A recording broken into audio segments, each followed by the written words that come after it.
Kembali lagi di cerita Guchen. Buat yang suka cerita ini silahkan like dan share, buat yang belum subscribe, mau kapan subscribe-nya? Oke, kita langsung aja ke ceritanya. Semua diawali dengan perceraian. Bab 131-135. Awalnya, dia ingin Illinois datang ke sini hari ini untuk membantu dia membersihkan debu, tetapi sekarang dia datang sebentar dan langsung pergi. Tiba-tiba, ada kebisingan di aula. Jiang Tianhe duduk di kursi sekarang, dan semua yang terjadi barusan, dia merasa seolah-olah dia telah meninggal. Itu seperti mimpi, dan sekarang dia berjalan seperti menginjak kapas, tetapi berbeda dari sebelumnya. Beberapa hari yang lalu, semua keluarga, bahkan sekretaris Wang, memuji keluarga Jiang atas kedahsyatan mereka. Pada saat itu, Jiang Tianhe juga merasa melayang seperti sedang menginjak kapas. Tapi saat ini dia melayang, sekarang pikirannya kosong dan tubuhnya kelelahan. Memang, semakin tinggi dipuji, alangkah sengsaranya bila jatuh. Melihat penampilan Jiang Tianhe saat ini, banyak orang mau tidak mau membuka mulut mereka satu persatu. Bos Jiang, grup Yunfeng memiliki masalah dengan dananya baru-baru ini. Tidak mungkin untuk terus bekerja sama dengan perusahaan Anda. Tanggung jawab ada pada saya. Alasan utamanya adalah dana tersebut dijebak oleh bank dan tidak dapat dicairkan. Mari kita bekerja sama lagi lain kali. Sama seperti Bos Wang, uangnya semua ada di bank dan saham, kontrak yang saya katakan sebelumnya batal, tanggung jawab ada pada saya, deposit 300.000, saya tidak menginginkannya. Sama dengan perusahaan kami, secara sepihak membatalkan kontrak. Tiba-tiba, bos dari semua perusahaan mengusulkan untuk secara sepihak membatalkan kontrak dengan keluarga Jiang. Sebelumnya, semua orang berpikir bahwa Jiang Tianhe dan Illinois mengenal satu sama lain, dan hubungan antara keduanya sangat baik, tetapi setelah melihatnya semuanya barusan, setiap orang memiliki definisi baru tentang keluarga Jiang. Banyak orang bangkit dan keluar dari pintu setelah mengumumkan penghentian perjanjian kerjasama dengan keluarga Jiang. Bahkan Tuan Yang dan Sekretaris Wang saling bertukar pandang, bangkit dan meninggalkan Aula Luok bersama. Aula Luok yang besar menjadi kosong hanya dalam beberapa menit, hanya menyisakan Jiang Tianhe yang berdiri di tengah aula dalam keadaan linglung. Di dalam mobil saat kembali, Ling Meixue diam-diam mengerutkan bibirnya dan tersenyum sepanjang jalan. Kamu tersenyum sepanjang jalan, apakah kamu sangat bahagia? Gu Chen duduk di kopilot dan tersenyum ringan. Dia menoleh dan menatap pria ini dengan pandangan kosong, kamu bisa melakukannya, bahkan seorang gadis seperti Illinois mengejarmu, aku benar-benar tidak tahu mengapa dia menyukaimu. Apakah kamu menyukaiku? Aku. Itu benar. Tapi apa yang dia lihat dalam dirinya? Dia justru memilih bahagia sepanjang jalan karena Gu Chen baru saja menolak Illinois, dan saat menghadapi Illinois, dia malah membentak dan mengaku belum menikah, bahkan saat itu dia merasa takut direnggut. Mungkin karena aku punya terlalu banyak kelebihan. Gu Chen mengangkat bahu dan tersenyum ringan sambil duduk di kopilot. Misalnya, aku tampan, pandai bekerja, dan tidak malas. Sialan. Illinois benar-benar buta untuk bisa jatuh cinta padamu. Meskipun Ling Meixue berkata demikian, tidak dapat disangkal bahwa pria ini benar-benar memiliki pesona yang tak tertahankan. Apalagi setelah lama bergaul, meski dia sangat enggan mengakuinya. Sayang, kamu benar-benar harus baik padaku. Wanita-wanita itu ingin naik ke tempat tidurku secepat mungkin. Jika kamu menolak lagi, mungkin aku akan keluar dan memanfaatkan wanita lain. Kamu harus cepat-cepat, kalau masih ada lagi di masa depan. Saingan cinta yang lebih baik daripada Illinois. Gu Chen duduk di kopilot dan berkata sambil menyeringai. Ling Meixue tidak bisa membantu tetapi memelototinya, bukan urusan saya. Hei, wanita memang bermuka dua. Kenapa kau tidak mengatakan itu saja? Kamu. Bajingan ini, bahkan jika dia benar-benar memiliki sedikit rasa sayang padanya, dia tidak bisa langsung mengatakannya. Bukankah gadis-gadis akan kehilangan muka? Jika bukan karena mengemudi, Ling Meixue benar-benar ingin memberinya tendangan. Wanita seperti Illinois itu cantik dan kaya, bukankah kalian pria mencari gadis seperti dia? Ling Meixue menatapnya dengan rasa ingin tahu, dan akhirnya mengajukan pertanyaan yang telah lama membuatnya bingung. Gu Chen meletakkan tangannya di atas kepalanya dan tersenyum ringan, lagi pula, aku juga orang asli kerajaan Xia. Dengan kehebatan gen seperti saya, lebih baik memberi manfaat bagi gadis-gadis di Tiongkok dan berkontribusi pada pembangunan masyarakat. Omong kosong. Ling Meixue berkata dengan marah, aku serius. Mengapa Anda menolak wanita yang begitu baik? Illinois hampir memenuhi semua persyaratan untuk seorang pria. Dia lembut, anggun, dan sadar akan situasi keseluruhan. Dia berpendidikan tinggi, cantik, dan tidak malas. Dia memiliki kekayaan di belakangnya yang tidak dapat dihabiskan dalam lusinan generasi. Jangankan pria, bahkan Ling Meixue tidak bisa menolak pesona Illinois, bahkan Ling Meixue jatuh cinta dengan wanita yang begitu sempurna, tapi dia hanya jatuh cinta dengan Gu Chen, dan mengejarnya selama beberapa tahun, tetapi ditolak. Jika dia tidak melihatnya dengan mata kepala sendiri, tidak akan pernah percaya hal seperti itu. Apakah kamu benar-benar ingin tahu? Gu Chen menoleh ke samping, berkedip padanya dan tersenyum ringan. Ling Meixue mengangguk dengan cepat, aku mau. Karena, Gu Chen mengangkat alisnya dan berkata sambil menyeringai, karena nasi lunaknya tidak sebaik punyamu. Kamu akan mati.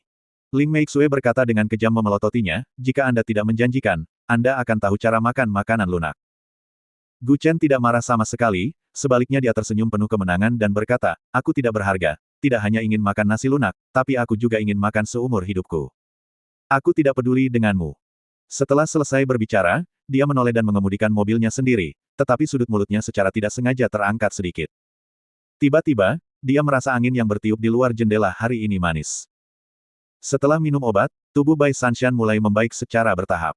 Awalnya, dia mengandalkan kemoterapi untuk mempertahankan hidupnya dan rambutnya rontok dengan sangat serius. Tetapi setelah mulai menggunakan resep Gu Chen, rambutnya tumbuh kembali sedikit demi sedikit, warna kulitnya berangsur-angsur membaik, dan kemoterapi dihentikan setelah itu.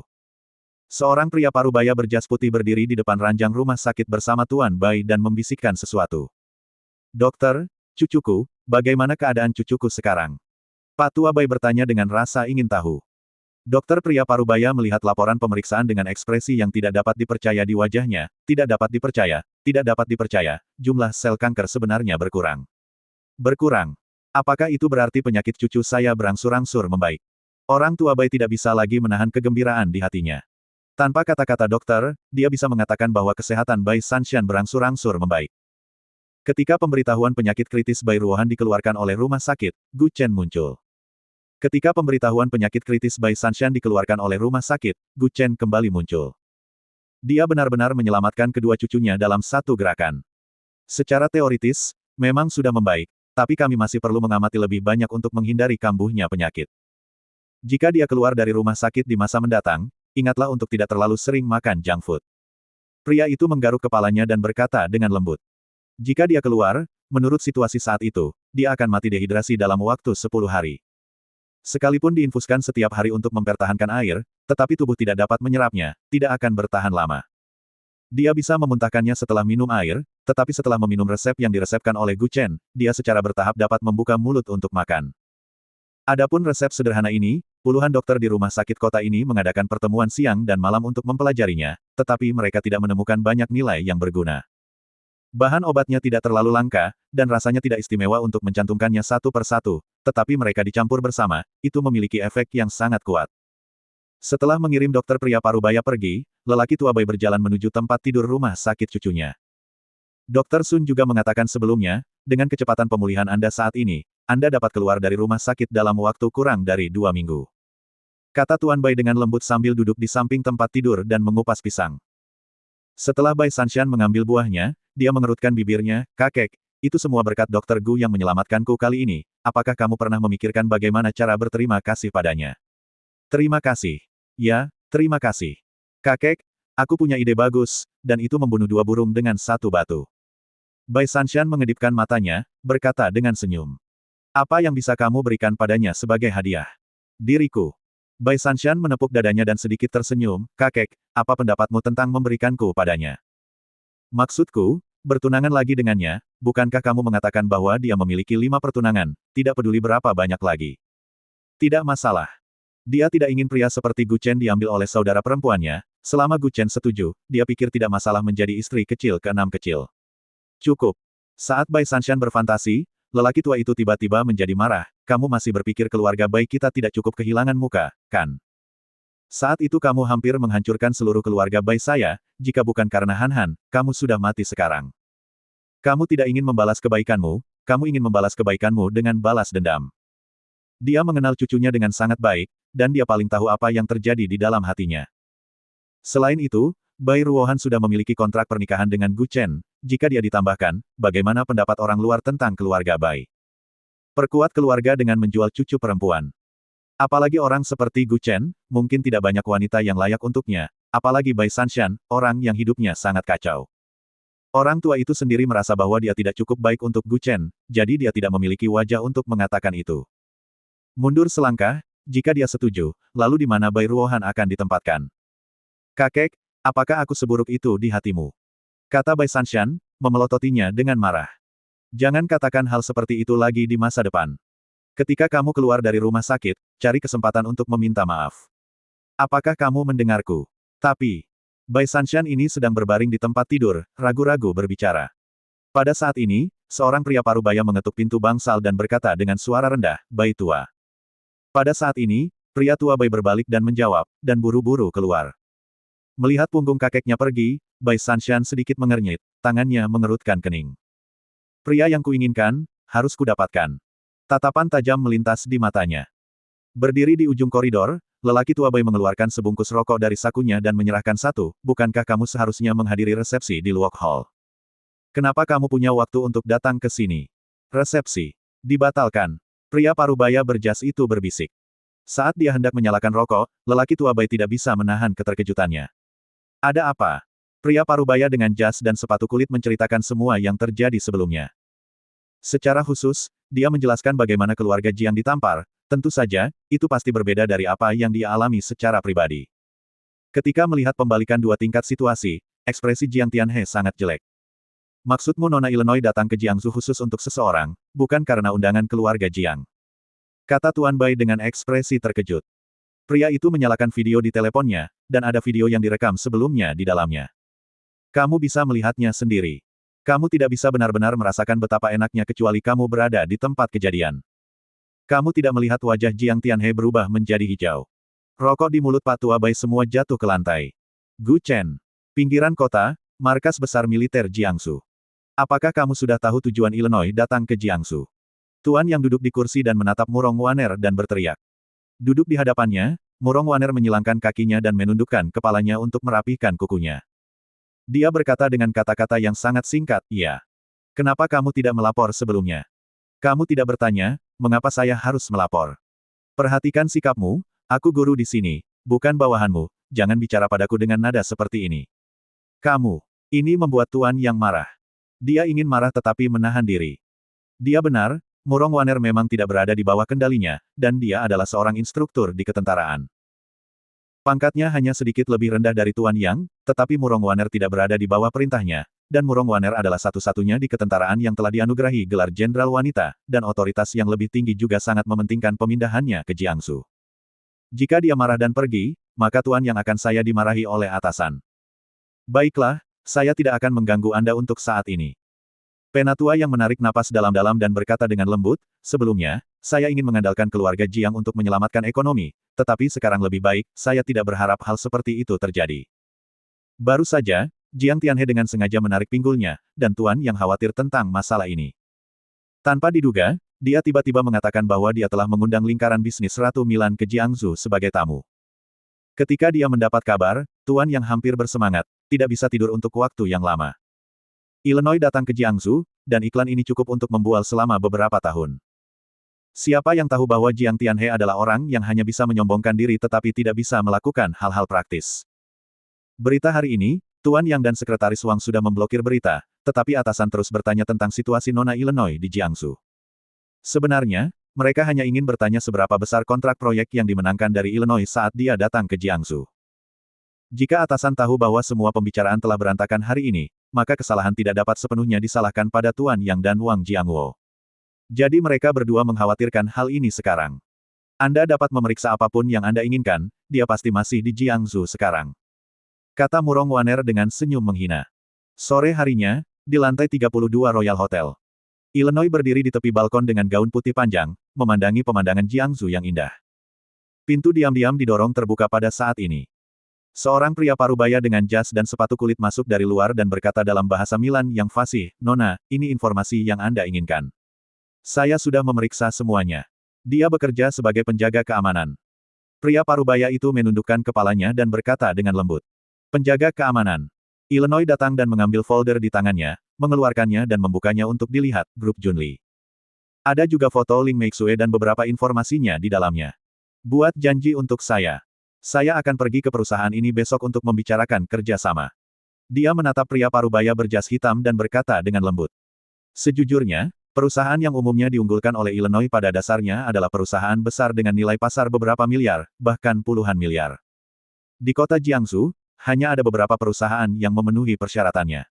Agen perusahaan seperti Grup Wenchang, Grup Haiti, dan Grup Jiang ingin membuat janji bertemu dengan Nona. Ini. Pria parubaya itu bahkan sedikit membungkuk dan bertanya dengan lembut. Rasa dingin melintas di mata Illinois, apakah Anda perlu untuk saya mengulangi apa yang baru saja saya katakan? Tidak, tidak perlu. Pria parubaya dengan jas dan sepatu kulit menundukkan kepalanya dan berkata dengan tergesa-gesa. Pergi, ya. Setelah pria itu pergi, Illinois berdiri di depan balkon dengan segelas anggur merah. Melihat matahari terbenam di kejauhan, dia tidak bisa menahan nafas pelan. Dia menyesap anggur merah dan melihat dokumen di tangannya. Untuknya, kamu bersedia menjadi satpam. Aku benar-benar meremehkanmu. Illinois memberikan tawaran kepadanya berkali-kali. Selama dia mengangguk, semua sumber daya kerajaan Milan dapat dibalikkan di kakinya. Selama dia mau, kekayaan tidak akan habis. Dan dia juga mengatakan bahwa selama Gu Chen bersedia menikahinya, untuk menjaga temperamen pria yang berubah-ubah, dia tidak keberatan jika pria ini memiliki wanita lain di luar. Ini mungkin kondisi yang tidak dapat dilakukan oleh banyak wanita, dan banyak pria tidak dapat menolak. Tapi Gu Chen menolak berkali-kali. Setelah menolak permintaan Illinois, dia pikir itu akan menjadi pilihan yang baik baginya untuk kembali ke kerajaan Xia, tetapi dia tidak berharap Gu Chen hanya menjadi penjaga keamanan kecil di perusahaan. Dia sangat iri bahwa Gu Chen bisa melakukan ini untuk seorang wanita. Di malam hari, Gu Chen baru saja akan kembali ke villa dengan sayurannya. Saat ini, telepon berdering. Siapa yang menelepon saat ini? Gu Chen berkata dengan marah. Dia mengeluarkan ponselnya dan melihatnya, hanya untuk melihat bahwa tempat asalnya sebenarnya adalah panggilan dari ibu kota kekaisaran. Ketika dia melihat tempat ini, Gu Chen jelas terpana selama beberapa detik, lalu dia menghubungkan telepon. Hei, siapa? Segera, suara cemas seorang pria parubaya datang dari ujung telepon. Tuan muda, keluarga dalam krisis. Keluarga ingin Anda kembali dan memimpin keseluruhan situasi.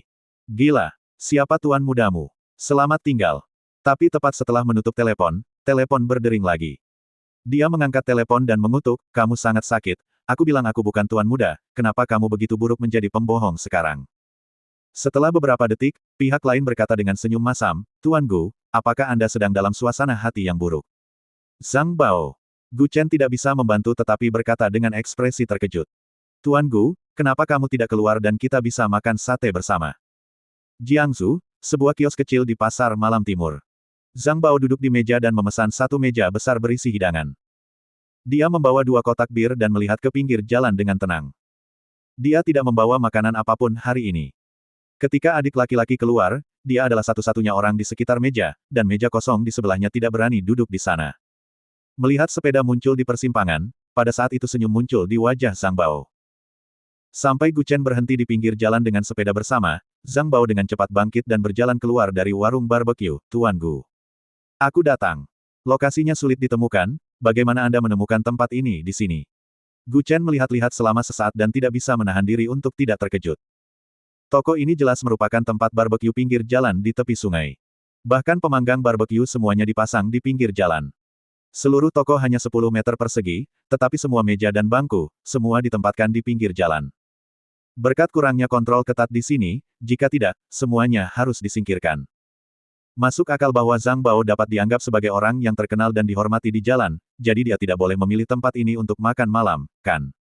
Orang lain mungkin tidak menyukai warung pinggir jalan semacam ini, tapi Gu Chen sangat menyukainya. Kebetulan dia tidak suka makanan di hotel-hotel besar itu, dia curiga macan tutul ini sengaja menyelidiknya. Hei, bukankah Tuan Gu suka makan dengan kembang api? Jalan ini penuh dengan makanan ringan, dan ada banyak pelanggan yang datang dan pergi. Meskipun toko ini tidak besar, rasa makanan yang dipanggang masih enak. Zhang Bao tersenyum hormat dan berkata. Gu Chen menepuk pundaknya dan berkata sambil menyeringai, cukup baik. Anda benar-benar dapat mengetahui pikiran saya. Meskipun kata-katanya tampak berlebihan, mereka sebenarnya memperingatkannya bahwa sejak zaman kuno, hal yang paling tabu antara raja dan menteri adalah mencurigai pemikiran otoritas yang lebih tinggi. Misalnya, selama periode 3 kerajaan, konselor yang Siu terlalu pandai menebak pikiran Cao Cao, tidak tahu bagaimana menahan kemampuan mereka, dan berakhir dengan akhir yang tragis. Namun, orang-orang seperti ini memiliki satu keunggulan, yaitu kemampuan mereka umumnya sangat kuat. Duduk di kursi, Gu Chen mengeluarkan sekotak rokok penawaran khusus dari tasnya, merokok. Merokok adalah merokok, tapi saya khawatir saya tidak pantas dengan rokok Guru Gu. Zhang Bao berkata dengan senyum masam.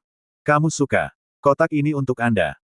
Gu Chen melempar kotak rokoknya dengan sangat berani, di masa depan, jika Anda memiliki sesuatu untuk dikatakan, katakan saja secara langsung, saya tidak terlalu suka berbelit-belit. Sepertinya orang ini jelas ingin merokok, tetapi dia harus berpura-pura tidak mau. Ya, yang diajarkan Tuan Gu adalah, datang dan cicipi gluten ini, dipanggang dengan baik. Zhang Bao berkata dengan senyum masam. Keduanya makan lama sekali, dan mereka banyak bicara. Gu Chen juga tidak percaya bahwa pria ini memintanya untuk keluar hanya mengobrol dengannya. Semua anggur, ada lebih dari selusin botol, apakah Anda masih berencana untuk mengatakannya? Gu Chen menyalakan sebatang rokok, menarik napas dalam-dalam dan tersenyum ringan. Zhang Bao menggaruk kepalanya, Tuan Gu, apakah Anda menyukai orang yang ambisius? Suka. Gu Chen langsung berkata, kebetulan saya tidak suka tipe orang yang tidak punya keinginan dan keinginan. Ambisi mereka membuktikan bahwa ada sesuatu yang bisa memuaskannya. Yang saya takutkan adalah tipe orang yang tidak menginginkan apapun. Saya ingin menguasai dunia bawah tanah Jiangsu. Membangun kembali aturan. Sekarang cabang kekuatan di jalan Jiangsu terlalu berantakan, benar-benar tersebar. Tidak sedikit bos kecil seperti Zhang Bao, dan banyak dari mereka menempati beberapa jalan untuk memungut biaya keamanan. Terlalu banyak kekuatan kecil, bahkan lebih sulit untuk berkonsentrasi pada pembangunan ekonomi, sebaliknya memperlambat ekonomi sampai batas tertentu, dan juga memiliki banyak efek buruk pada jaminan sosial. Semua ini disebabkan oleh fakta bahwa jalan Jiangsu terlalu kacau, dan tidak ada orang yang mampu mendominasi sungai dan danau. Kamu punya kemampuan ini, kata Gu Chen sambil tersenyum sambil memegang segelas bir. Gu Chen sebenarnya tidak heran dia memiliki ambisi seperti itu. Zhang Bao persis seperti namanya, macan tutul adalah hewan yang sangat sabar, memiliki pengetahuan yang dalam, dan sangat pandai menyamar. Mungkin dia telah mengasah pisaunya selama bertahun-tahun, tetapi dia menunggu saat ketika dia bisa mengayunkan pisaunya. Di masa lalu, dia ingin mengandalkan pengaruh Tang Long untuk memanjat, tetapi siapa yang tahu bahwa itu adalah orang yang tidak dapat membantunya, dan dia tidak berniat memanjat sama sekali. Akibatnya, perkembangan Zhang Bao mengalami hambatan dalam beberapa tahun terakhir. Ambisi Tuan Gu jauh dari saya. Bahkan Jiangsu kecil ini bukanlah tujuan akhir Anda. Tidak peduli seberapa ganas harimau, bukankah Anda harus diikuti beberapa anjing di belakangnya? Zhang Bao menyeringai, jadi, aku ingin. Kamu ingin menjadi anjing di sebelahku. Gu Chen mengisap rokok dan tertawa kecil. Meskipun Zhang Bao tidak mengatakannya secara eksplisit, itulah yang dia maksud. Mudah berurusan dengan orang pintar. Orang seperti Zhang Bao ambisius dan mampu melakukan sesuatu. Sayang sekali jika mereka dimakamkan di tangan Tang Long seperti ini. Selain itu, Tang Long tahu bahwa setelah Gu Chen datang ke Jiangsu, dia pergi dalam semalam dengan asetnya, dan langsung menyerahkan semua urusan di jalan ini ke Zhang Bao. Sekarang dia sudah menjadi bos di permukaan. Kekuasaan telah jatuh ke tangan Zhang Bao. Setelah itu, ambisinya terungkap sekaligus. Selama Tuan Gu bersedia, aku, Zhang Bao, bisa melakukan yang terbaik untukmu. Zhang Bao berkata dengan hormat dengan kedua tangan terkatup. Dia memiliki ambisi besar, dan dia ingin menjadi raja dunia bawah tanah Jiangsu dalam satu gerakan, dan satu-satunya yang dapat membantunya sekarang adalah Gu Chen. Yang disebut pahlawan menghargai pahlawan, meskipun Zhang Bao tidak menganggapnya sebagai pahlawan, tetapi setidaknya dia dapat dianggap sebagai pahlawan. Tidak mudah untuk naik dari preman pinggir jalan ke posisinya saat ini. Menjadi anjingku bukan sesuatu yang bisa dilakukan semua orang. Gu Chen melemparkan puntung rokok ke piring dan terkekeh. Pertama-tama, kamu harus tahu cara menggigit. Ya, aku mengerti. Selama Tuan Gu mengatakan sesuatu, hidup Zhang Bao saya adalah milik Anda, jadi saya akan melakukan apapun yang Anda ingin saya lakukan. Zhang Bao mengangguk dengan cepat dan berkata dengan setia. Apakah kamu memenuhi syarat untuk menjadi anjing di sisiku tergantung pada kinerjamu? Gu Chen minum segelas bir dalam satu tegukan, kamu memiliki potensi lebih dari sampah Tang Long itu, aku optimis tentang kamu. Ini adalah batu loncatan baginya untuk mendaki selangkah demi selangkah, jelas tidak nyaman melakukan beberapa hal hanya dengan kata-katanya. Meskipun dia tidak ingin berurusan dengan militer, dia memang memiliki nama, Komandan Harimau, di pundaknya, dan selalu ada beberapa hal yang mencurigakan untuk dilakukan, jadi dia harus memiliki orang yang dapat dipercaya di sisinya. Meskipun Zhang Bao ambisius, Gu Chen masih bisa mempercayainya dan berani memanfaatkannya. Dia hanya takut orang ini tidak ambisius dan hanya ingin mengikutinya. Itu adalah hal yang paling berbahaya. Jika Anda tidak memikirkan uang atau keuntungan, maka Anda memikirkan kehidupan Gu Chen. Jadi orang yang tidak menginginkan apapun dan tetap berada di sisi Anda harus ekstra hati-hati. Pada saat ini, tiba-tiba terdengar suara pertengkaran di jalan di sebelahnya. Terdengar, banyak orang mengepung satu per satu. Zhang Bao melihat bahwa Gu Chen mengerutkan kening, dan segera menepuk meja dan berkata, Tuan Gu, tunggu di sini, saya akan mengantar orang-orang ke sana sekarang, senang sekali bisa makan malam bersama Tuan Gu. Tidak perlu. Saat berbicara, Gu Chen berdiri perlahan, ayo pergi dan lihat apa yang terjadi. Oke, apakah Tuan Gu kenyang? Bos, tagihannya. Total konsumsi 368, dan Tuan Bao akan mendapat diskon, itu menjadi 300. Pria tua yang mengenakan celemek berkata sambil tersenyum. Namun, Zhang Bao mengeluarkan 400 yuan dari tasnya, oke, saya senang hari ini, tidak perlu mengembalikannya. Setelah membayar tagihan, keduanya berjalan menuju jalan samping bersama. Meski hukum dan ketertiban di sini buruk, budaya pasar malam sangat makmur, dan ada jajanan dan toko di mana-mana. Jadi jalan ini memiliki arus orang yang sangat banyak, dan ketika terjadi sesuatu di depannya, banyak orang langsung berkumpul. Semakin dekat Anda, semakin Anda bisa mendengar teriakan sekelompok hooligan. Tidak ada uang. Mudah untuk mengatakannya, ayo bayar. Kalau begitu jadilah pacar saudara kita untuk seminggu. Seorang pria muda dengan potongan 1 inci tertawa terbahak-bahak. Pria gendut di sebelahnya terkekeh, aku bahkan tidak butuh biaya pengobatan, selama kamu menjadi pacarku, tidak apa-apa. Zhang Bao masuk ke kerumunan, dan melihat beberapa pakaian murah terlempar kemana-mana di jalan, serta beberapa mainan anak-anak. Dan di tengah kerumunan, ada seorang gadis menangis dengan bunga pir dan hujan duduk di jalan, mengenakan pakaian profesional, dengan kepala tertunduk dan tangannya menggosok pergelangan kakinya yang bengkak. Tuan Gu, orang ini sepertinya tidak asing. Zhang Bao tidak bisa menahan diri untuk berseru, tetapi ketika dia menoleh, tidak ada sosok Gu Chen di belakangnya, jadi dia berteriak 2 kali, Tuan Gu. Tuan Gu, ini saya. Di antara kerumunan, Gu Chen sudah tiba di depan gadis itu, dan perlahan membantunya berdiri. Terima kasih. Gadis itu mendorong rambutnya ke belakang dan baru saja akan berbicara, ketika dia melihat orang yang mendukungnya, dia melihat orang ini, tubuhnya yang halus tiba-tiba bergetar, dan dia tidak bisa menahan diri untuk tidak berseru, Kakak Gu. Dia tidak lain adalah Chen Yue. Dari keseluruhan tubuhnya, Gu Chen sekilas mengenalinya. Kamu mengatakan sebelumnya bahwa ada cara untuk membayar kembali pinjaman, apakah ini caranya? Gu Chen bertanya dengan sedikit marah. Ya, aku minta maaf. Chen Yue menundukkan kepalanya dan berkata dengan wajah sedih. Kata-katanya benar-benar membuat Gu Chen sedikit tercengang, kamu tidak melakukan kesalahan, kenapa minta maaf? Saya marah karena Anda punya cara lain untuk menghasilkan uang, tapi Anda tidak menelepon saya.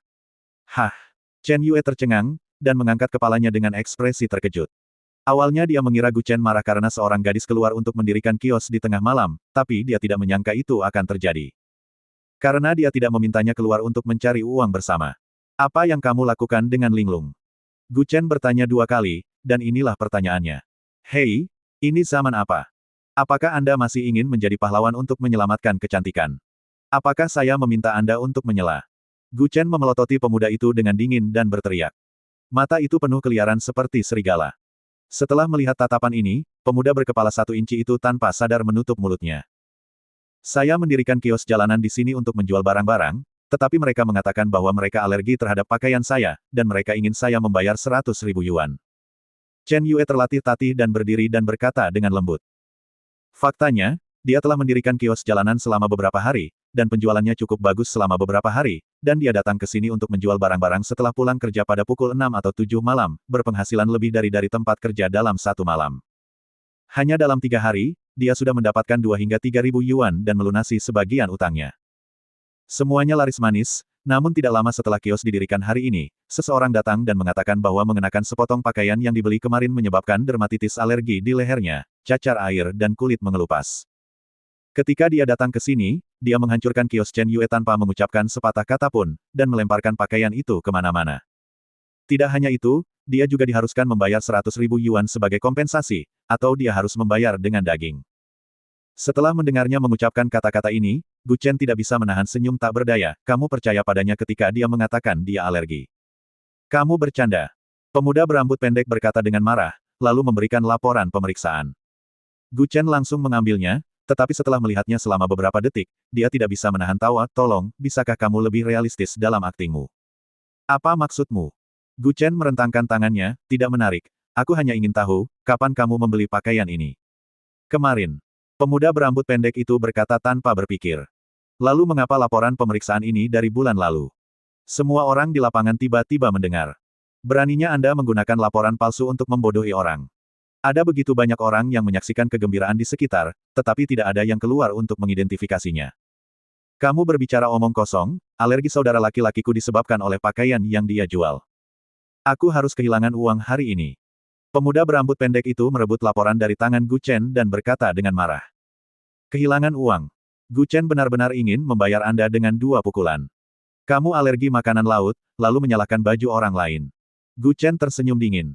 Benar-benar orang miskin yang menyalahkan pondasi rumah, dan tidak ada nasi yang menyalahkan Shao Kei. Itu berarti dia miskin tapi tidak tahu bagaimana menemukan alasannya, tetapi dia menyalahkan Feng Shui yang buruk dari fondasi rumah. Kalimat terakhir adalah bahwa orang miskin tidak punya nasi untuk dimakan, tetapi dia menyalahkan diri sendiri karena tidak punya apapun untuk mencuci beras. Orang-orang yang menyaksikan kegembiraan di samping juga mulai membicarakannya. Begini, aku bisa mengatakan bahwa leher pria itu tidak terlihat seperti alergi terhadap pakaian. Ada orang yang alergi terhadap pakaian, bahkan di wajahnya. Aku juga pernah mengalaminya, dan seluruh tubuhku terasa gatal setelah makan, dan gejalanya mirip dengannya. Kalian semua takut untuk mengatakan apapun sebelumnya, tapi sekarang kamu berpendapat. Orang-orang ini semua adalah penduduk terdekat, tetapi gangster kecil ini jelas berasal dari daerah ini. Tidak terlalu banyak orang yang menyaksikan kehebohan di masyarakat ini, tetapi tidak banyak orang yang ingin membantu. Nak, aku peringatkan kamu untuk tidak mencampuri urusan orang lain. Pergilah. Pemuda berpotongan 1 inci itu mengeluarkan pisau lipat dari sakunya dan berkata dengan marah. Melihat ini, Zhang Bao melangkah maju dan menendang, dan orang lain yang menendangnya membalikkan punggungnya, persetan, tidak punya aturan kan. Anak kecil, apakah kamu belajar bermain dengan pisau sebelum rambutmu tumbuh? Setelah selesai berbicara, Zhang Bao menyambar pisau lipat di tangan pemuda berpotongan 1 inci itu, dan memamerkan keterampilan pisaunya yang keren di tempat. Belum lagi, pria ini masih terlihat bagus ketika dia memegang pisau. Zhang Bao yang sangat fasih dalam keterampilan menebas. Sejujurnya, pemuda dengan rambut pendek itu duduk di jalan, tetapi dia tidak melihat dengan jelas sama sekali. Apakah kamu tahu apa artinya bermain dengan pisau? Ini disebut bermain dengan pisau. Zhang Bao melemparkan pisau lipat langsung ke pemuda itu dan mencibir. Detik berikutnya, dia buru-buru mengalirkan arus hangat ke pipi kanannya, dan ketika dia menyentuhnya dengan tangannya, ternyata itu adalah darah. Pada titik tertentu, luka yang sangat kecil tergambar di wajahnya. Pergi. Zhang Bao melihat gigi pemuda berkepala inci itu bergetar hebat, jadi dia tidak bisa menahan diri untuk berteriak. Mendengar ini, pemuda itu segera berbalik dan bangkit dari tanah, sialan. Perbukitan hijau tetap tidak berubah, dan air hijau mengalir selamanya. Tunggu aku. Aku akan menunggu. Bajingan kecil, kamu tidak terlalu mampu, tapi kamu tahu banyak bahasa gaul di jalan. Zhang Bao berkata dengan marah, pergi.